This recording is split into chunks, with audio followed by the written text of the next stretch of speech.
What kind of offers do really well with paid advertising? This is a conversation I've been having a bunch over the last couple of weeks, so I wanted to make a quick video and talk to you guys about how you can structure your offers so that they can actually scale with paid advertising. Just to give you a little bit of context, I run a digital ad agency where we help online businesses sell their digital products with paid ads. So I've talked to a ton of companies. We work with a lot of companies who sell digital products. One of my clients last month invested $54,000 into Facebook ads. They generated $156,000 in sales. That's a pretty good monthly margin to be working with in your online business. They were able to do this, a lot of the reason because of the way they structure their offer. And they're really honestly in what I would call the sweet spot. So I'm going to explain that to you here in just a second. Let's dive in. So when you're running evergreen ad campaigns, and what I mean by evergreen is it's something that you're running as, in perpetuity, forever, all the time. This isn't a launch where you're building up and then kind of doing the launch roller coaster where you build up a bunch of excitement and then you close out the cart and people can't buy it anymore. We run evergreen offers. I think evergreens are way better to go. And there's two really big ways that you can structure these. You can have low ticket offers and high ticket offers. So a low ticket offer is when you see these small products online that are selling for $5, $27, $97. So a lot of times they're free books, little courses, stuff like that. The goal with a low ticket offer is not to make a bunch of money. When you see Frank Kern selling his $5 ebook, Frank Kern is not crushing it selling $5 ebooks. Frank Kern is crushing it getting customers for $5 and then selling them other products down the line. So when you're thinking about doing a low ticket offer, you've got to have a back end to be able to sell people other stuff. But people can get a lot of customers selling, sub $97 products right off of ad campaigns. It works really well, again, when you have a back end and when you're planning to sell them other stuff, because the low ticket offer pays for all your advertising costs, pays for your marketing, your marketing budget for the month. You're actually making a little bit of money or breaking right about even to acquire new customers, which is an awesome place to be. But again, when you're dealing with these low ticket offers, you're not making a bunch of money there. You're making all your money on the back end. Once you get past like $97, this is kind of what I would actually consider to be like no man's land, because you really don't want to have an offer that you're trying to run with paid ads that sells for like $200, $300, $400, maybe even $500. And that's not a universal law. I'll explain to you why here in a second.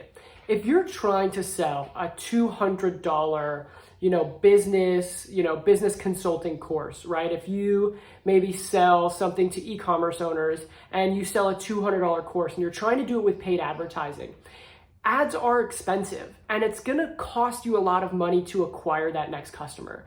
And if your course sells for $200, then you only can spend up to like $150 to acquire a customer. If you're paying $1.50, $2 a click because you're, in a competitive marketplace where a bunch of people are advertising, it's really hard to make that profitable. If you're selling anything for less than $500, again, you've got to be planning to make all your money on the back end. We even have a client that sells a $500 course where they make the vast majority of their money on the back end because it costs them about $400 to acquire that customer, and no one's getting rich making $100 per sale. You can do it, but I think that anywhere in this like $100 to like $500 is kind of a spot that you don't really want to be trying to sell your courses with paid ads. Then we get to the next level, which is your high ticket offers. And this is an amazing spot to be in. So I would consider a high ticket offer to be anything over $1,000. Some people say it's higher, but I think anything over $1,000, you can start to be in the high ticket offer range.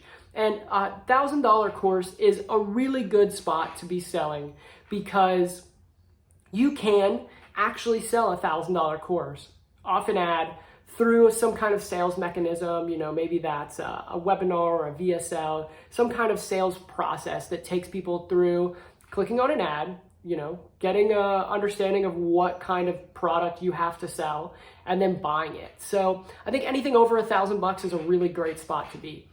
In my experience, anything over $2,000, you're probably gonna have to get on a call with somebody. So I know people who are selling $9,000 products from Facebook ads.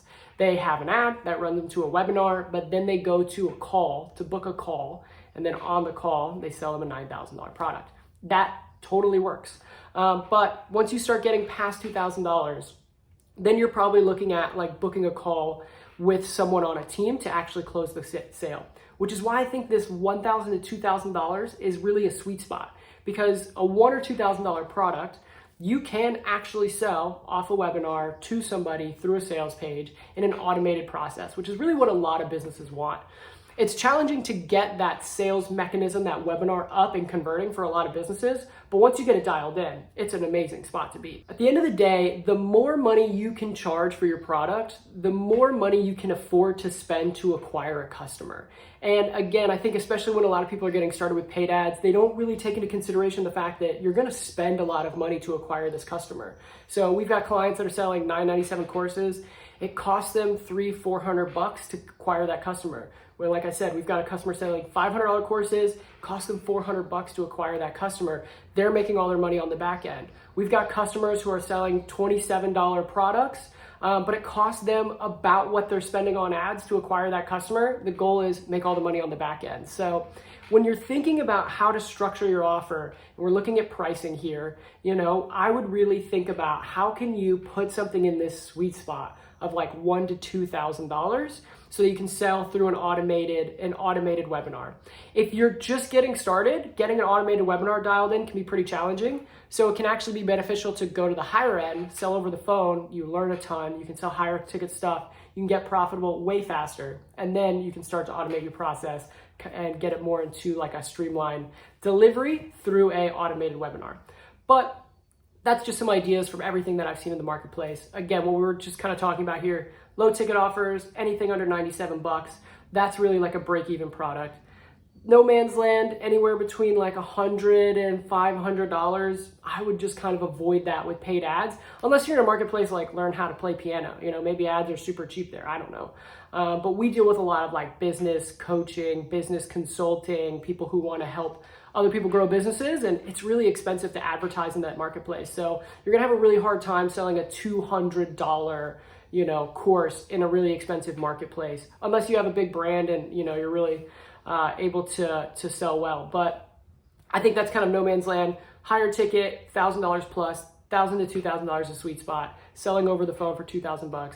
That's kind of what I have seen to be the pricing structure that seems to work for a lot of people. So I hope you find this helpful. If you have any questions, actually what I'll do is I'll put together a list of what I just talked about and some other elements that are really valuable that you should know when you're constructing an offer. So if you want that, drop a comment down below. Just say, shoot me over that list, and I'll send you kind of a checklist about what we look for when we're evaluating offers to see if it's ready to take to advertising and start to scale. So let me know if you want that. If you have any questions, drop them in the comments below, and I'll see you next time.